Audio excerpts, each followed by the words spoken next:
that we did kind of get amped up about a little bit on the project was Chicken Fish Village for it.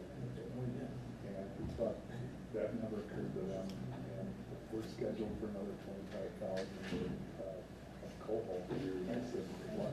There's no sense in this. He said, here we have these guys that are running.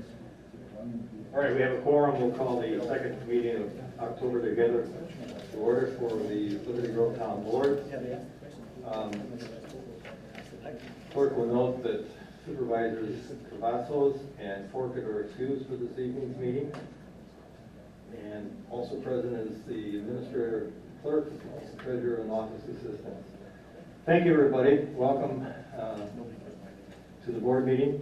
If you have a cell phone, if you wouldn't mind turning it off or putting it on vibrate, that's to not interrupt the meeting. And would you please rise and join me in the Pledge of Allegiance to the flag. I pledge allegiance to the flag of the United States of America and to the republic for which it stands, one nation, under God, indivisible, with liberty and justice for all. Thank you.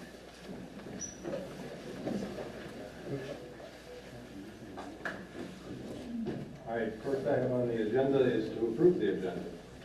I'll make a motion to approve the agenda as revised and posted. Second. Motion by Gaz, seconded by Farber. All in favor indicate by saying aye. Aye. Opposed? Motion is carried. We have the minutes from the October 2nd board meeting. Are there any additions or corrections to those? If not, I'll move their approval as presented. Second. Motion by Lowry, seconded by Gaz. All in favor indicate by saying aye. Aye. Opposed? Motion is carried. Treasurer's report, Janet. At the end of September, in the municipal checking account, we began with a balance of $107,941.40. We transferred the checking and received some interest, bringing the balance in that account to $25,442.16. In the Bay Lake Money Market account, we began with a balance of $84,873.20. A transfer to checking and some interest brought that balance to $25,006.87. In the checking account, we began with a balance of $324,474.19. With deposits and transfers, FICA, state and state withholding, payroll and disbursements brought that balance at the end of September to $121,961.01. The Niagara Escarpment Fund, 32 cents of interest posted, bringing that balance to $1,251.61. The Utility District Funds totaled $236,773.08. And our North Shore Bank account, we began with $250,042.46. We transferred to checking and some interest posted. They are letting us keep this money market account open with $500 in the hopes that we will continue to put money into it. So that account is going to stay open with a balance of $515.76. Total in all town accounts at the end of September, $410,950.49. Any questions? I have two questions. On the North Shore Money Market account, are there going to be hefty monthly fees because it's below a certain minimum balance? No. Good. And then just a comment on the Niagara Escarpment Fund. We had our meeting on Tuesday and directed our treasurer to start a checking account, so Jack will begin. All right, so meetings. then what we will do is close out the Niagara Escarpment Fund and I guess create a check to GODC. Mm-hmm. Okay. All right. Thank you. I will move approval of the treasurer's report. Second. Motion by Gaz, seconded by Farber. All in favor indicate by saying aye. Aye. Opposed? Motion is carried. All right, next on the agenda is public input. This is the opportunity for the public to address the board on any any item and also on the agendized item. And I'm going to ask the board tonight that we suspend public input on Garrett Bay Road. Is that okay with everybody? Okay. All right, just general comments anybody has to make? General comments, yes, you want to? I can talk about an issue later on, right? Yeah. Thank you. I wanted to talk briefly just about capital expenditures and borrowing money, that sort of stuff. The other day I was listening to a talk by a guy named Mark McConnell. Mark is, I think he's the executive director of the Wisconsin County Association. He was talking about Wisconsin and its finances and how it's going, recovering and stuff like this. He said one thing that's really sort of shocking to me. He said the average Wisconsin household has a credit card debt of $7,100. And I thought to myself, it's probably unlikely that that count holds true in Liberty Grove. I suspect that Liberty Grove is a little more frugal with their spending, the people of it, and don't carry a large credit card debt.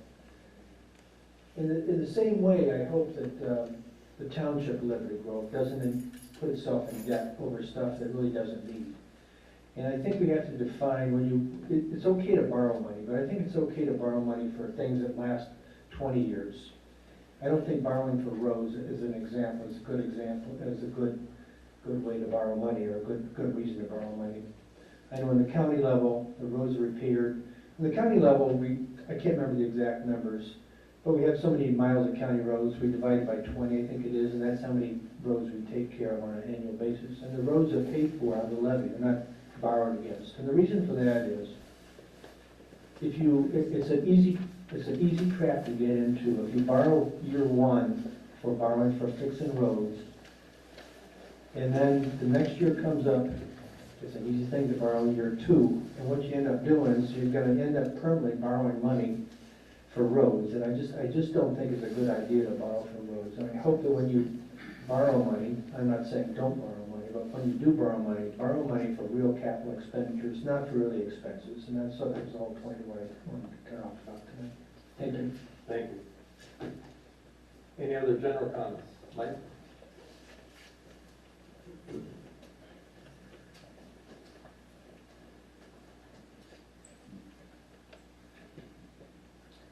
I'm a member of the IT committee for Liberty Grove. I also have a caretaking and property management business. I just wanted to share something with the board tonight. I know we're going to be talking about budgetary concerns. There are a couple of finance meetings scheduled for next week, I see. And I have just recently added a new client that bought a pretty lucrative home in northern Door County. The first appointment that they had me set up after receiving keys to the home was to find them internet access. So far, we've not succeeded in that. I also have a couple of customers that have gone to renting out their home when they are not here. And since adding internet, which we have been successful at some other locations, the rentals have gone way up. And it looks pretty obvious to me that that's something as we move forward that we should consider spending some money on. So I just wanted to add that, as, like I said, as a member of the IT committee, as you're considering your finances, please keep that in mind, and I think that's something we need to continue to move forward with as a town. I'd also like to put my name in to speak on item 9, the report on the meeting with DNR on the fish stocking. Thank you. Thank you. Any other general comments? Yes. Can I make my comments later for number 10 regarding Bayview? Yes. Yeah. Okay. Comments on any agendized items? Can we go on? Yes. Yep. Paul? Yes, I'd like to be on number 9 and also on 11, please.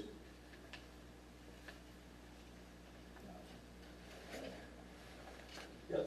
Yep. Number 9.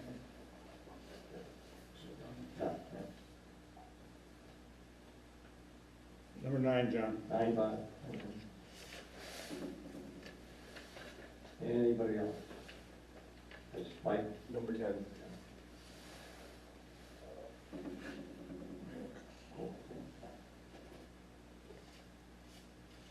Okay, then we'll bring it back to the board. And number 7 is consider approval of sewer and holding tank septic rates as established by the town utility district.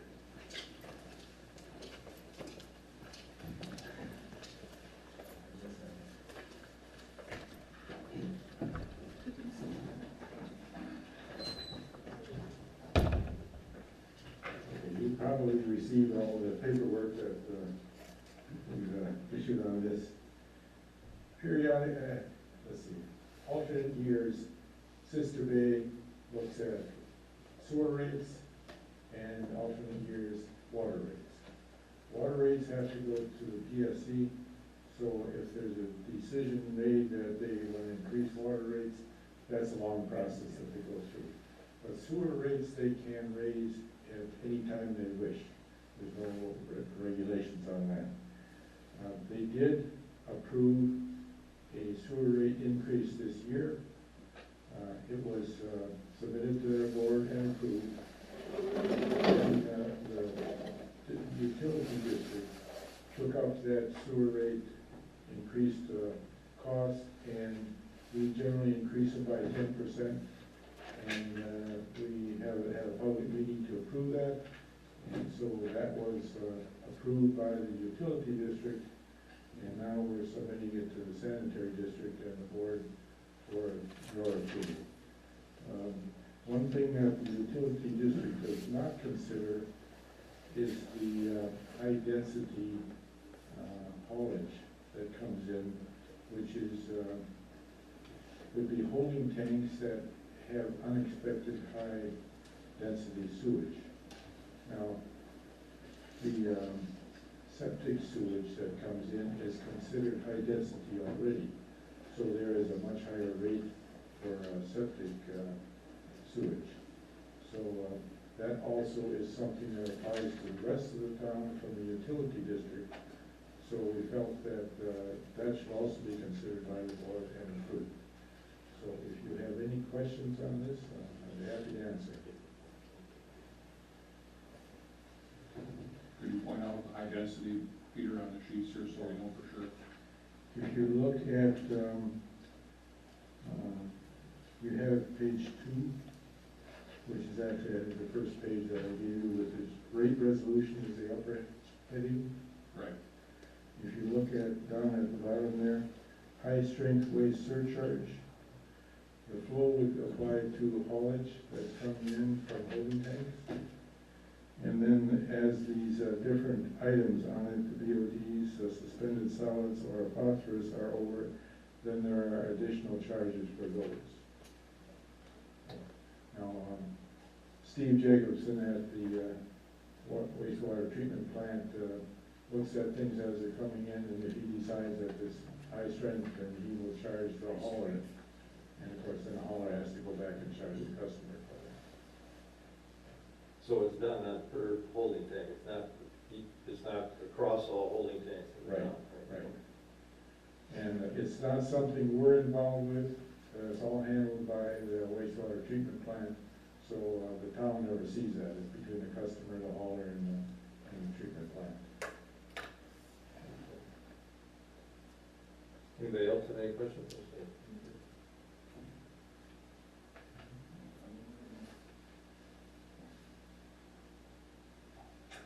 I make a motion that the board approve the sewer holding tank and septic rates as established by the utility district. I'll second. Any discussion? All in favor indicate by saying aye. Aye. Opposed? Motion is carried. Thank you, Peter.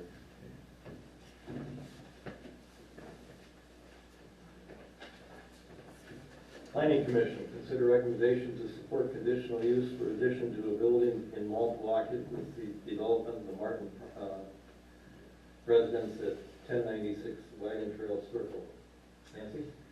Yeah, our Plan Commission heard this conditional use, I believe it was last Wednesday night, and It was, the Plan Commission recommends that the board send a letter of support.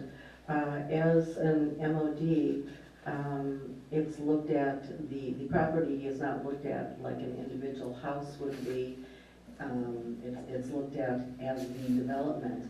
And when I spoke with Mariah at the county level on this, I was told that Rick Brower, just a few years ago, in this development, there had been another expansion of one of the residences, and at that time, he did the figures on remaining lot coverage and footprint area, impervious surface, et cetera. And it, the expansion is well within the limitations and meets the setbacks for other structures and wetlands.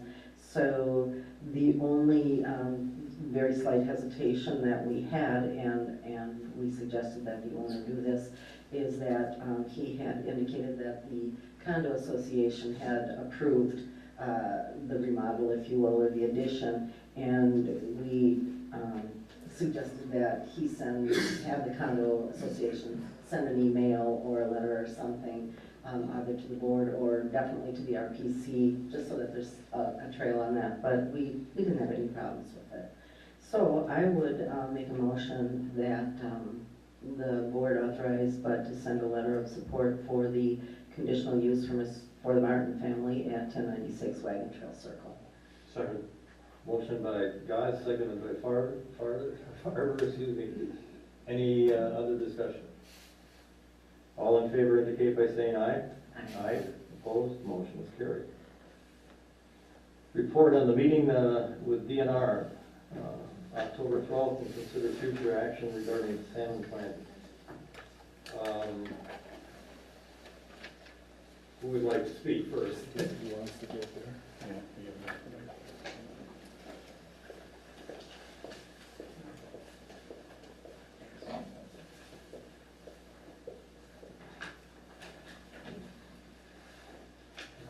Myself and four other people attended the meeting. So there was a total of 5. Paul Goodman and myself were the only charter captains that were there. The other one was Ed Krieger, who had interest because of, I guess he's got rental units that a lot of people come up to do fishing in. I'm not sure who the other couple was. Paul, did you? Murray's, I believe. I think from the civic, from the club in Ellison Bay. Murray's, the name was Murray. Anyway, what we had to start with was a PowerPoint presentation by Brad Eggold. He is the state fish specialist, and he is basically the head guy that sets up the stocking programs. And they handed out, and we've got that sheet as part of what they handed out to us was the proposed allocations for salmon. And they started out with describing how this is all set up, and this is a model that they have worked on. As you can see, those of you that have that copy, there's 4 steps in which they look at for information. The first step is the charter boat trips over a 10-year average, and they go by county, and so they've got 9 counties included there, and they start with Kenosha, Racine, Milwaukee, Osaki, Sheboygan, Manitowoc, Kewaunee, Southern Door, Northern Door. Southern Door is Sturgeon Bay, Northern Door is us, and then there's Oconto and Marinette. And if you look at that sheet where it talks about the number of charter boat hours, we are 4th on the list as the highest or the most charter hours of all the counties. That's well above Racine, Milwaukee, Manitowoc, and Oconto, and Marinette. So then they go to step two, where they put normalization of charter boats, normalization of directed effort, and harvest rates. And then they sum that up with some math, and then they come up with a percentage. And on the percentage, Northern Door comes in fifth out of those 9. Step three is a strategy in which they account for another 25% of the stock fish. He explained through how that works. And then step 4 was abduction-based, equal numbers per county. So they've got a couple of different criteria. So when they add all that stuff up, they come up with the numbers that you see on the far right. And we are 4th, drop down to 5th, and when it comes to the end, we end up with last. So my question to them was, why is that? They had, to me, and I don't know, Paul, you could talk on this too, but it seemed to me that with all the comments that we had already made to them, they seemed to almost have a plan for us going into it. I don't know. Sure. Because there was another sheet actually, and it's on comments. Dave Egel, the gentleman I mentioned before, he had asked for comments on Chinook salmon strategies, and he was going to take those into account. They handed out this sheet that has 39 different comments from different people, and of those 39, 31 of them are in reference to Gills Rock. So we were well represented, and I think that was something that they saw was coming. So anyway, that's kind of the way I saw it. When asked why we were last, when we had been in the middle of the pack throughout all these numbers, they have a wild card basically, and that is that Sturgeon Bay, Strawberry Creek is their facility to capture salmon in the spawn and utilize it. That's where their egg collection facility is. And so they have, before anyone gets any fish throughout the whole lake, as far as Wisconsin's concerned, they take 150,000 stock right there first before anything. Now, if you notice that the allocations are done by county, so what that means is that all these counties get a certain amount of fish. Sturgeon Bay, Strawberry Creek is 150. That's about 60,000 more than any other county. That's our whole allocation for our county. So what they did is they have another allocation for the Bay of Green Bay. And included in that is about 85,000 fish, 86,000 fish. And that has been actually destined to go to Oconto and Marinette, and they just pulled 25,000 out of that and gave to us kind of as throwing us a bone, basically. When I talked to Dave Borarski, I mentioned that, and he said, yeah, that's about, he said that's not the way we would put it, but that's basically about what you're doing.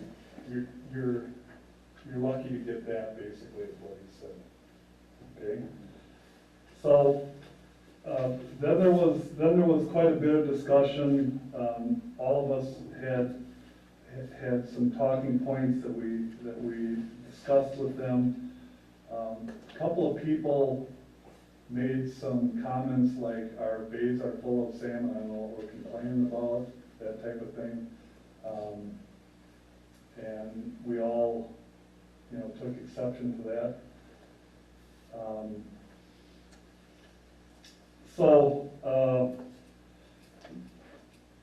That's how they proposed to move forward. Someone did ask where these fish were planning to go, and he said Elson Bay. even though Elson Bay does not have any actual charters that fish out of there. The reason that Borarsky gave was because they have a public boat launch. Now, there's nothing in any of these steps that have allocations due to public boat launch. So, I kind of suspect that they're setting things up by the numbers so that they can say, basically, this is what our numbers say, you have this much, you catch this much, and you have this many hours, blah, blah, blah. So when we add the numbers up, this is what you get. But when it comes to us, it's kind of, well, you're not getting them because you don't have a boat launch, which has nothing to do with any of their criteria in the first place. So, someone suggested that maybe we split the fish between Elson Bay and Gills Rock, and Boyarsky mentioned. Dave Boyarsky is the northern region of Lake Michigan's fish supervisor, I guess. He works out of Sturgeon Bay, and so that's kind of where they hone in a little bit more than other places. The Oconto Marinette stock of 61,442 fish are fall-only fish. They really do not have a charter business there. But their water is too shallow and too warm, and so the salmon really do not stick around there in the first place. It's basically, Oconto is way down by Green Bay, and the deepest water there is 50 feet. So basically all they get is the 1 month of fishing for all these fish. And when I asked Boyarsky about that, he said you're going to get a lot more people fishing those in the fall than you will in Gills Rock. And that was his justification for sending those fish there. Of the fish that are split between us, the Northern Door, and the Oconto Marinette, they get 71% and we're getting 29%. So that's kind of where we left off with that, as far as the information that they gave. There was a couple comments during the break to me from other people. One gentleman came up and talked about releasing the fish into a net, and I'll talk about that in a little bit. And then another gentleman who wrote this model, he came up and kind of, he talked to me about some of the numbers and how they arrived at them. But when I did ask him some of the questions I just gave you, he wasn't able to really answer them. They seem to have, in this, personally, my thinking was that they seem to have just kind of said, well, we'll give them a few just to kind of keep them quiet. But whether or not that's true, I don't know. There were some other issues, so we couldn't talk exclusively about this. The other issue was the allocation by port rather than by county. The people from other counties were more interested in getting them stocked by port, and which did, and I didn't kind of think about this until later, but it is an important point, because if you think about 150,000 fish being stocked in Sturgeon Bay, and another 90, the next highest amount of fish stocking county would be Kewaunee. And the distance between Sturgeon Bay, Algoma, and Kewaunee is fairly small.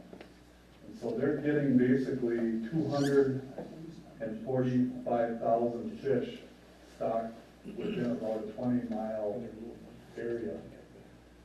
And that's why when these guys are talking about going by port rather than county, it makes a little bit more sense now, but to them, to the DNR, it's more work because they are trying to figure out how much it's gonna get to someone that decide where it's gonna go. I did call Dave Borski on Monday, got back from Saturday meeting, and we talked for about an hour and a half on the same issues. And I pointed that out to him, that the fish that are put in Sturgeon Bay, Algoma, Kiwani are basically all in one batch, and you could switch that around, and I don't think anyone would really notice much of a difference. But you can't say that you're gonna put fish in Sturgeon Bay and they're gonna be our fish in Gills Rock, because they're not. They're not gonna come all the way up here. So, he didn't, that's kind of another longer story, but he didn't see it that way anyway. There were a couple other things that were somewhat of interesting aspects of the meeting too. Some of the charter boat captains from Sheboygan were talking about they didn't really care about the size of the fish, and for their area, it's all about numbers. It's not, they don't really have any interest in catching 25-pound fish. They just want as many as they can get, and they don't care whether they're 4 pounds or 25 pounds. They just want numbers. And so to them, the coho stocking is as much of an interest as the Chinook stocking. Coho are another salmon that's put in the lake. It grows much smaller in Lake Michigan. They average about between 3 to 5 pounds, and they're quite a bit easier to catch. And so for them, that's a much better deal for them. The people that were at the meeting basically represent their counties. The guys that were talking about this exchange part, they were at the invited guest area, so they were there for a reason. Anyway, one of them raised his hand and said, how about if we give Gills Rock some of our Chinooks and we get more coho? And I talked to Dave Borarski about that on Monday, and well, the response from Brad Egel was, I don't know, and then he just kind of moved on to another. Is that about the way it went, Paul? Yes, Just kind of. Anyway, so I talked to Dave about it on Monday, and he actually said that would be an avenue for us to get more Chinooks, because we're scheduled to get 25,000 coho in the spring stocking, either in Gills Rock or in Northport. And as they asked us, and I think Paul said the last time anyone caught a coho in Gills Rock was 80. I told him 87. I Just a number. So, and the DNR was well aware that these fish are put up here and they don't stay here, they go south, and they always have, and, it's not, it kind of shows, to me, it shows a little bit of their misunderstanding of what we're doing up here and the way our fishery works, and that's just me. Anyway,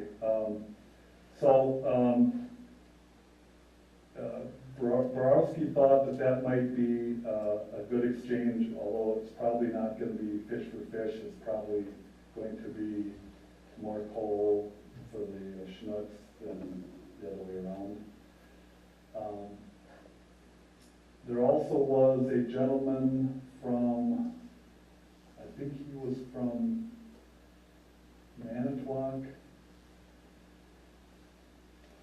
or Kiwani, somewhere down there. Anyway, he's working with our state government to try and get a bill passed. In the state of Wisconsin, it's illegal to keep a fish in a net more than 24 hours, even if you're stocking, and even if it's a DNR. So they're over in Michigan, they're having, according to this guy, they're having pretty good luck when they stock the fish to put them into holding nets for about a week to 2 weeks to get them acclimated. You feed them in the net, it keeps the predators away. There's a screen on the top, the seals and cormorants can't get in them. And he said that they're put in as fingerlings and they smoke. What that is basically fingerlings are the small fish that have spots and stripes in them. And when they smoke, they shed that and turn into silverfish, miniature salmon. And he said when they are in the water and they smoke, they hold that water in their memory, and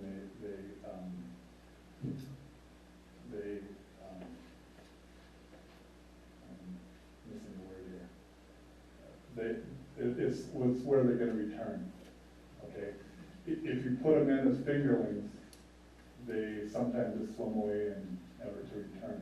So he said they're having a great deal of success with these holding nets. He said it's already passed the assembly and it's going to be up for a vote in the Senate, and he's hoping that it goes through, and then by spring we would be able to utilize those. That would be definitely something for us to look at. The DNR wouldn't buy those nets, we would have to buy those privately.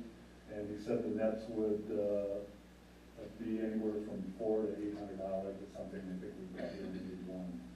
So, and I volunteered to. They have to have someone that would feed the fish and make sure that they're tied off and real windy and all that. So Dave Borowski was interested in that. The thinking there is if you don't have the numbers, at least the fish that you do get, you can have a little bit better opportunity for those fish to acclimate to your water and return. I also talked to Jim Lindstrom, the editor of Peninsula Pulse, and I basically did the rundown with him that I'm giving you. And the other, back up here a little bit, the other thing that Dave Borowski said that they were going to go ahead with the proposal meeting and try to get these all set up, I think a week from Monday. And he said the secretary of the DNR can accept, reject, or change numbers at her free will. So that seems to me like the point of emphasis at this point. And somehow get in her ear and see if she will take it upon herself to maybe give us more. And Jim Lindstrom said that he would be able to contact her and talk to her about that as well. So I think that is about the word I was looking for was imprinted.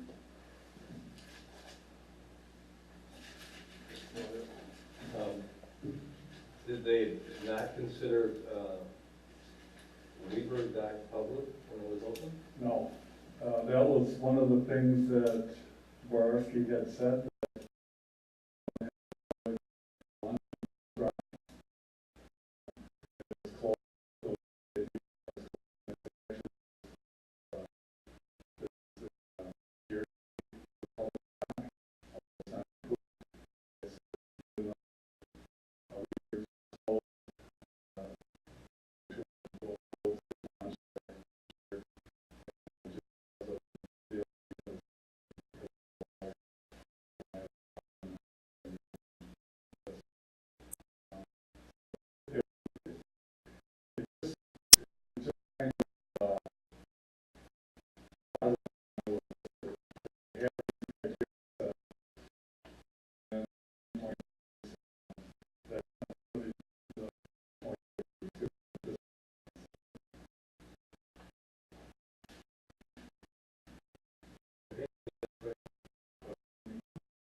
really able to spend as much time as we would like to, and I think the thing with her would be the economic point.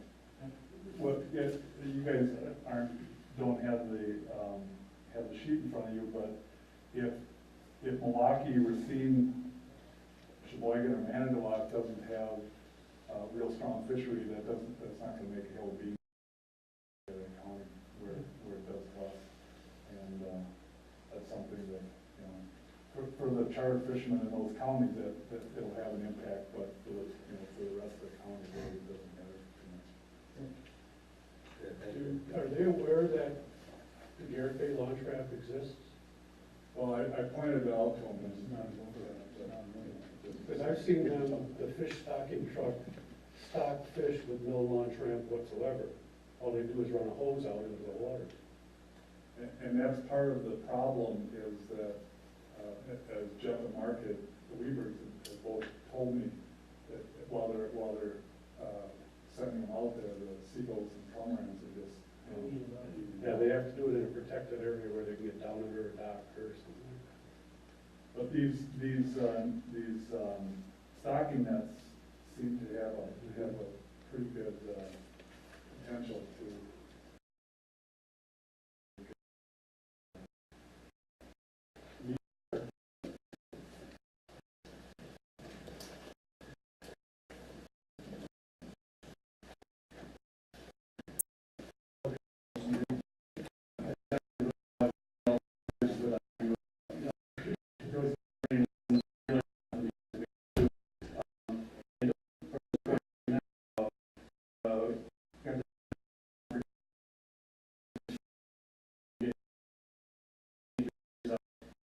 That's what is gonna impact things the most is our names were on the sheet, that the handout sheet was almost all Gales Rock, Ellison Bay, and it showed that the town board, put input in, and so that was a real important for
And there's another state senator in Green Bay. I've been talking with his office. I think his name is Crowley. And I'll go back to that too. But I'm not ready to give up here. You know, we're going to have to keep pressing this, I think. Any fish that are going to go to Ellison Bay, Gales Rock.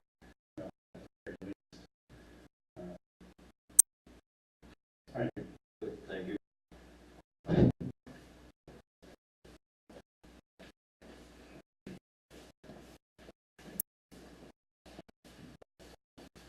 I did get a little political with this topic. Carl emailed me the video. I sent it to all of you and emailed it to Senator.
There is something fundamentally different going on in Lake Michigan relating to changing water conditions and invasive species, which seems to be inordinately Lake Michigan fisheries.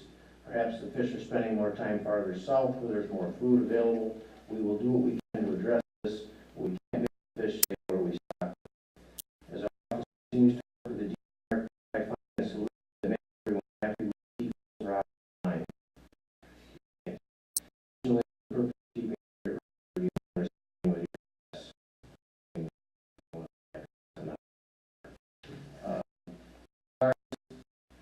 Lars, the officer, under Frank, phone number, obviously, I also have his email. If anybody wants a copy of this letter, or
But what they don't have is the salmon that they put in there with chips in their heads in the first place.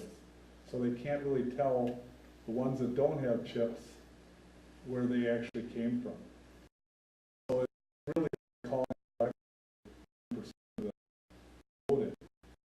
And they base this whole thing on where they've got like 50 samples of fish in the whole study, and they're basing the whole model on 50 fish. And it's something that they're planning on this summer. We're all supposed to take them to the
months ago about offloading dredgings at the harbor, and first of all, it was construction material, and then presented to the board, and the board said no, they did not want him to do that because of potential damage to the dock. Last week, Mike was over offloading some dock, old dock material, wood from a dock that he apparently had taken apart somewhere. And I went down and approached him about it, and he said that he had misunderstood, that he thought, I had called him about it after we talked to the board, and told him that the board didn't want him using the dock, and then he asked if there was another dock in the area that he could use, and I said I didn't know. When I talked to him down at the dock last week, he said that he had thought that when I called him that I meant only the dredging material and not the construction stuff. So then he mentioned the gate that's coming for the Bayview Harbor there, that's is being made to cut off the rough water during storms. And I said, well, I can't authorize you to do that because the town board had decided not to let you use the dock, period. So he wondered if he could come to the meeting. I said, sure, he could come to the meeting. And then Kevin had called from Bayview, expressing the same desire to come and talk to the town board about it. So we changed the agenda to get them on tonight in case you want to hear about it. So they're here tonight. Kevin, you want to?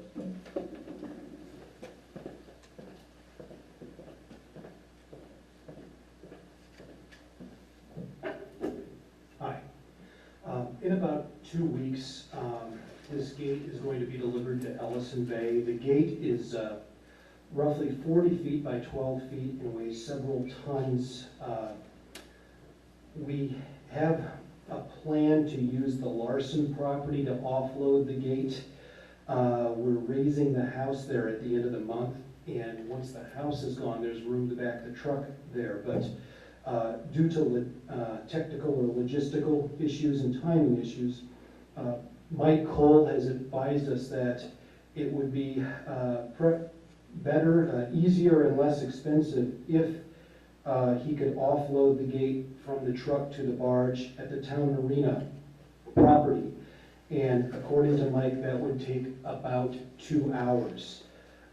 What we request is that the town allow us to use the town marina for that purpose, for the gate, just to go from the tractor trailer to the barge and then out of there. The resort is more than willing to pay a fee to the town for this use of the property. It's my understanding per Mike that Fish Creek and Gills Rock both charge fees to use their public area in order to do things like this. If you do have any general questions, I'd be happy to answer them, but my guess is they'd be more technical in nature, and Mike is here to address those. And either way, thank you for your consideration. Anybody have a question? Okay, thank you. Mike?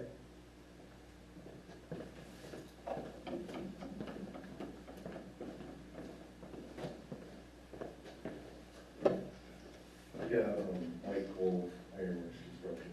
I just would go along with what Kevin said, and maybe also bring up the fact that there are occasionally other residents of the town that could use a place to get things to their shore frontage that don't have access. And, it'd probably be maybe a good time to think about coming up with some rules and fee or something like that. Require some insurance certificates from the people that are doing it and so on, that should be other townships too. If you have any questions for me, I'd be happy to answer. It's coming on a flatbed, I assume, right? Yeah. Okay. That would have to be backed out onto the dock proper. Yes. And See, the difference is, we can't get our regular barge in by the license property. So we have to spend, a day or better just configuring a way to get in there and get out of there. So that process could be a day to 2 days versus 2 hours at the town dock. Are you also gonna need access for a crane to lift that piece off of that flatbed? Probably. So The we may crane be able will be to, out there too. we may be able to use the piece of equipment on the barge, but I think it might be too big and too awkward, so we'd have to put a crane on the dock, most likely. But there would be, there's always a chance, but there's little to no chance of doing damage to the dock or any facilities there. They're relatively indestructible, and we would take great care to make sure that nothing happened. The last 2 times that marina's been dredged, that indestructible dock was destroyed by the barge that was used for dredging. Well, it could have been destroyed by the operator of the barge. Point well taken. Okay, any other questions anybody has? Would it be appropriate to refer this to Parks and Property? They're meeting on the 22nd. Then it won't get back to the board though, because it's the end of the month, right? Well, we would like to take delivery of this gate next week, but we have to wait till the house is raised Oh, I see. to use Larson property. I don't want to rush into anything. It sounds like a lot of weight and a lot of, I have questions. I don't know a whole lot about the dock area, obviously, Well, the dock's gonna be torn up anyway. But right now, until we start digging up that concrete, we have no idea what type of airspace is underneath that concrete. And there's a lot of holes that have been caused underneath that pad that the flagpole sits on through freezing, thawing, wave action, stuff like that. Do you have to go all the way out to the flagpole, or are you gonna stay on the gravel? We don't have to go up to the flagpole, and we could stay virtually all on the gravel and not even go on the concrete. That would be the thing to do then. And you get that flatbed and your large crane in that small area? Yeah, no problem at all. And the weight that we're talking about, it's a lot of weight if you compare it to, say, a car. But as far as, what the soil conditions will hold up or concrete will hold up, it's fairly insignificant amount of weight there. It's the weight of a half-loaded dump truck that's spraying waste, which is very, few pounds per square inch. What is the gateway? The gate, Kevin, do you know what the gate is? I'm not sure, it's cored with foam, so it has neutral It's under buoyancy. 10,000 pounds. Half-loaded dump truck is 12,000? No, about 35,000. 35,000. I was giving you a break there. 35,000 plus 10,000, 45,000 pounds. If it's on the gravel, You have to understand how much area this is spread out, many, many tires. The pounds per square inch are probably about the same as a passenger car.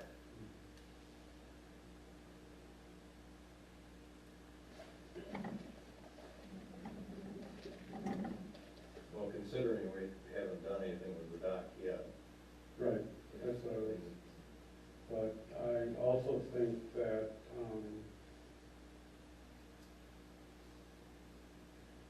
that whole issue needs to go to Parks and Property for some type of policy. Because this is the third request we've had this summer to use that dock to offload material. So,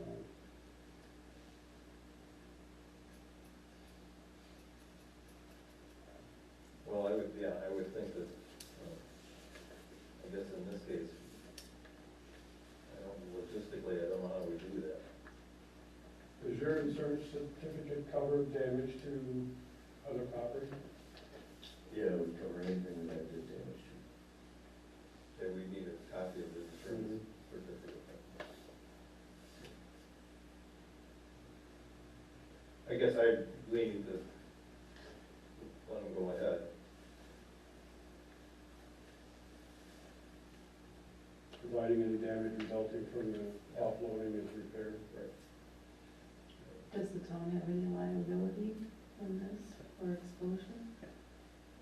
If he provides the certificate, it's gonna be on his back. Okay.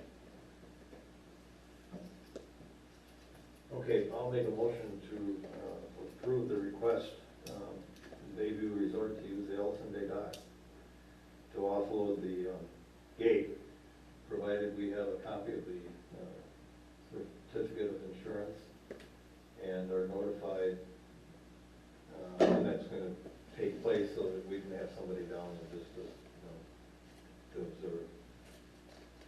I'll second. Okay, any further discussion? That's a question. Peter?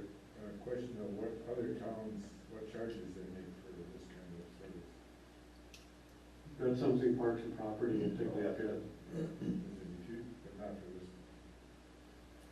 So are you gonna do a freebie here or ask for a fee or a deposit of some kind, Yeah, we probably should have a deposit.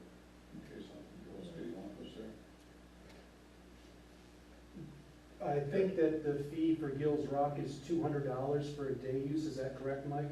The ferry line at Gills Rock lets us load and unload material, and they charge approximately $200 for a day, sometimes 2 days is $200. We'd be happy to pay that for 2 hours if the town approves. Okay, I'll make an amendment to the motion, then the fee would be $200. Second amendment. Okay. Discussion? All in favor of the amendment, indicate by saying aye. Aye. Aye. Opposed, motion is carried. You want to read the motion now as amended, please? Motion is to approve the request by Bayview Resort to use the Ellison Bay dock to offload to their gate, provided they have, provided that they provide the town with a certificate of insurance and notification of the time that the offloading will be done. And amended to include a fee of $200 for a couple hours of work. All in favor of the motion as amended, indicate by saying aye. Aye. Aye. Opposed, motion is carried. Thank you. Thanks. Thank you. borrowing for capital expenditures. What? This ought to be worked on somewhat again by finance. We do have to get the ball rolling with a formal resolution for borrowing. Janet talked to Bay Lake today. They're going to send over the formal documents for the loan. And after our finance committee meeting, either on the first or second day next week, we should meet as a town board to implement that. Plus, we have a couple other items that have come up that should be addressed. One would be the possible approval of Parks and Property bids for the two beach projects.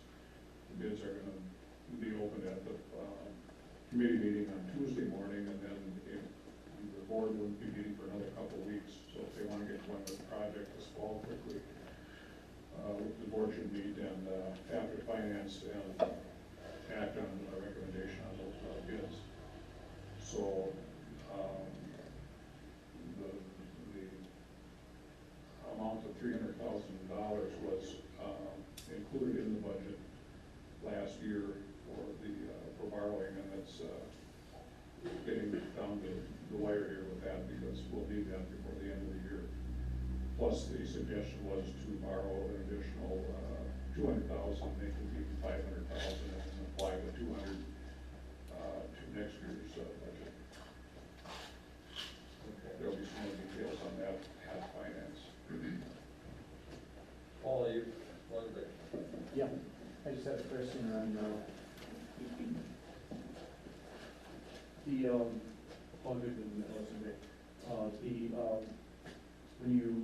this isn't gonna affect the mill rate in any way, this borrowing resolution that you're doing, this is just, giving yourselves the ability to borrow the money for capital expenditure. You don't name the capital expenditure, but does it matter? I mean, you have to do something else for a capital expenditure, sir, besides, make this resolution? Do you have to do a referendum to buy a capital if it's over a certain amount of money, or where does that? No, it's up to the town board. It's up to the town board. Okay. And I didn't know if you're gonna use it for roads or not, but I question it's not for roads.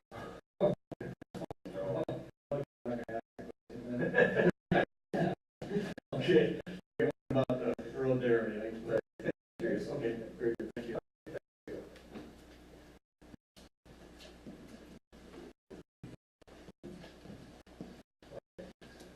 That resolution then would come before the board after the finance committee, am I correct? It's part of the document package.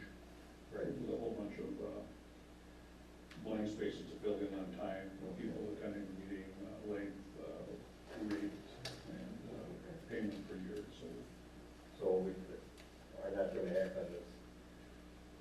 It doesn't pay until we know the exact amount that the board wants to go with. Okay. All right, then going on to number 12, consider action to set the following meetings: 2014 budget hearing, special town meeting to set the 2013 levy, and the special board meeting to adopt the 2014 budget. What's your calendar? We just need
YMCA for their utilizing the town parking lot on October 12th to shuttle guests to the big house.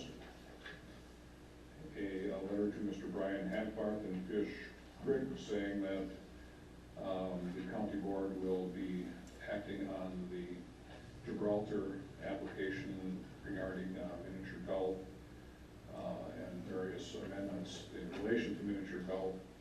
And the RBC is recommending denial of the zoning petition for 3 reasons. The reasons behind Gibraltar's request are unclear. No evidence was provided by the town or others that shows that the changes are consistent with the town or county comprehensive plans. And they feel the town has not done its due diligence, and little to no public input seems to have been solicited at town level meetings regarding the requested amendments. But we did. A notice of the educational discussion sessions on October 29th at the Government Center at 5:30. And a letter from the planning department regarding changing days on temporary uses and amending this whole, addressing this whole temporary use thing.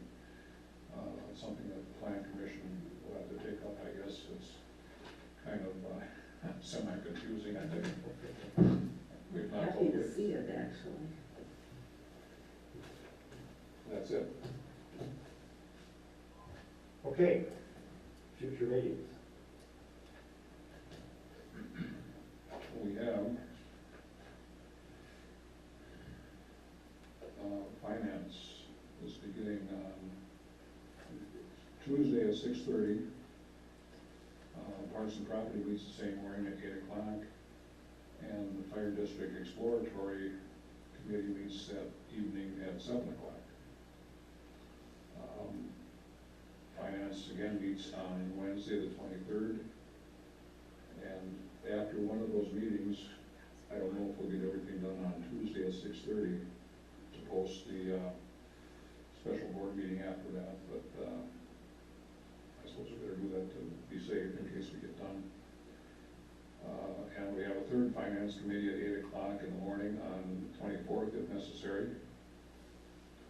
The educational discussions meeting on the 29th at 5:30, as I mentioned, in Sturgeon Bay. The budget hearing will have to be posted on Monday the 1st of November, Friday the 1st of November, so everything has to be done by that date. Highway Committee, November 4th, 8 a.m. Citrus Bay Utilities, November 5th at 7 a.m. Town Board, November 6th. Door County Unit of the Town Association, November 7th. A negotiation session with the village on actually it's at the Citrus Bay Utilities Committee on the treatment plant ownership issue, 5:30 on the 11th. Plan Commission on the 13th. Scenic Byways meets here in the town on the 14th at 8:30. The 18th, budget issues was mentioned. 20th, Town Board, Door County Tourism Zone meets on the 21st at the Gibraltar Fire Station. And November 27th, Plan Commission probably will not meet. Office closed on the 28th and 29th. The special board meeting, is that Tuesday night or Wednesday night? Well, it depends on if you think we're gonna get done on the 22nd. Should we just notice both? I'll notice it as immediately following finance with the agenda items. And if we don't get done, I'll have to post it before that meeting for the next day because I'll need 24 hours, so I'll have to post it for both days.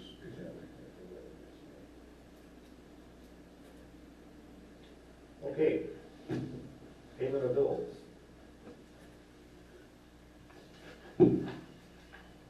Any questions on the bills?